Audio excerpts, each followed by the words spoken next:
السلام علیکم اسٹوڈینٹس، یہ ہے اردو زبان کی دوسری کتاب کا سبق نمبر 15، ایک شہری اور جنگلی چوہا۔ تو چلیے کرتے ہیں سبق نمبر 15، ایک شہری اور جنگلی چوہا۔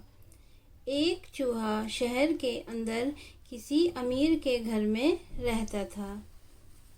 ایک چوہا شہر کے اندر کسی امیر گھر میں رہتا تھا جہاں اچھی اچھی خوش مزہ چیزیں کھانے کو ملتی تھیں۔ ایک روز وہ اپنے جنگلی دوست کی ملاقات کو گیا جس کا سراغ کھیت کے کنارے تھا۔ ایک چوہا شہر کے اندر کسی امیر گھر میں رہتا تھا جہاں اچھی اچھی خوش مزہ چیزیں کھانے کو ملتی تھیں۔ ایک روز وہ اپنے جنگلی دوست کی ملاقات کو گیا جس کا سراغ کھیت کے کنارے تھا۔ جنگلی چوہے نے مہمان کی بڑی آؤ بھگت اور خاطر تواضع کی۔ جنگلی چوہے نے مہمان کی بڑی آؤ بھگت اور خاطر تواضع کی۔ جوار کے دانے جو اس کو میسر تھے حاضر کیے۔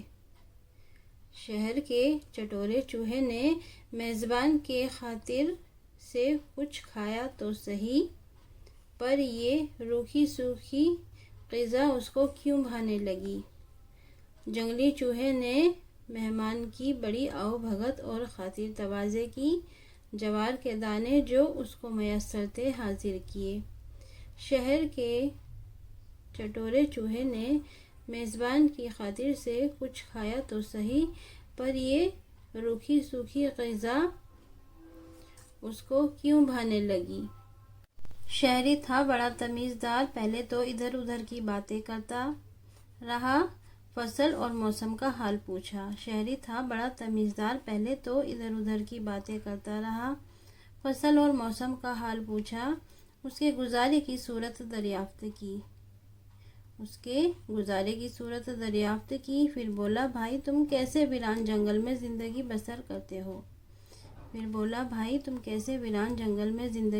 کرتے ہو جہاں کوئی مزیدار کھانا نصیب نہیں، آؤ ذرا میرے ساتھ چلو، وہاں تم دیکھو گے کیسے کیسے اچھے گھر اور کیا کیا لذیذ نعمتیں خدا کی دی ہوئی موجود ہیں۔ جنگلی چوہے نے شہری دوست کی ضیافت بڑی خوشی سے قبول کی۔ شام کو دونوں روانہ ہوئے اور آدھی رات گئے گھر جا پہنچے۔ شہری نے اس کو فوراً نفیس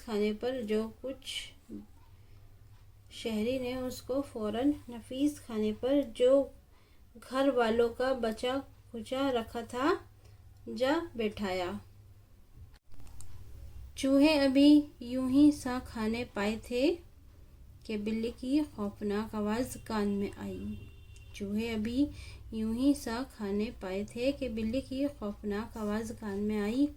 میاؤں میاؤں۔ اب دونوں کے دل دھڑکنے لگے اور اوزان خطا ہو گئی۔ ناچار پتا توڑ بھاگے اور سوراخ میں جا گھسے۔ جب بلی چلی گئی اور کچھ خطرہ باقی نہ رہا تو شہری نے پھر کھانے کی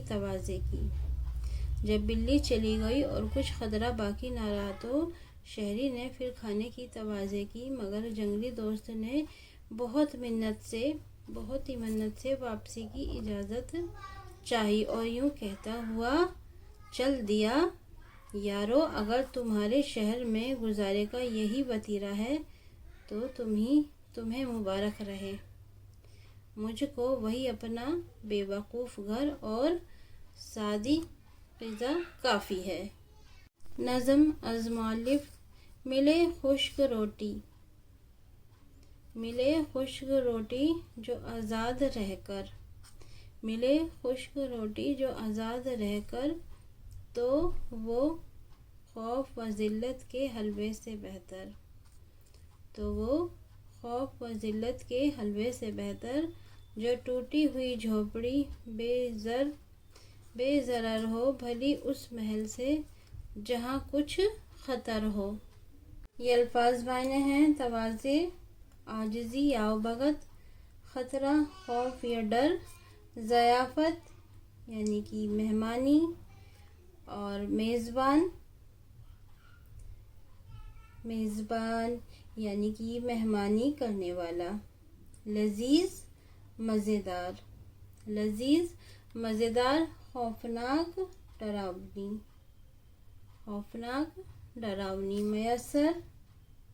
میسر ہونا یعنی کہ حاصل ہونا، اور وتیرہ یعنی کہ ذریعہ یا طریقہ، نفیس، عمدہ، بہترین، اور بے ضرر، خطرے سے خالی۔ الفاظ معنی ان کو یاد کیجیے اور لکھنے کی بار بار پریکٹس کیجیے اچھے سے۔ تواضع، عاجزی یا بغت، خطرہ، خوف، ڈر، خطرہ، خوف، ڈر، ضیافت، مہمانی، میزبان، مہمانی کرنے والا، لذیذ، مزیدار، خوفناک، ڈراؤنی، میسر،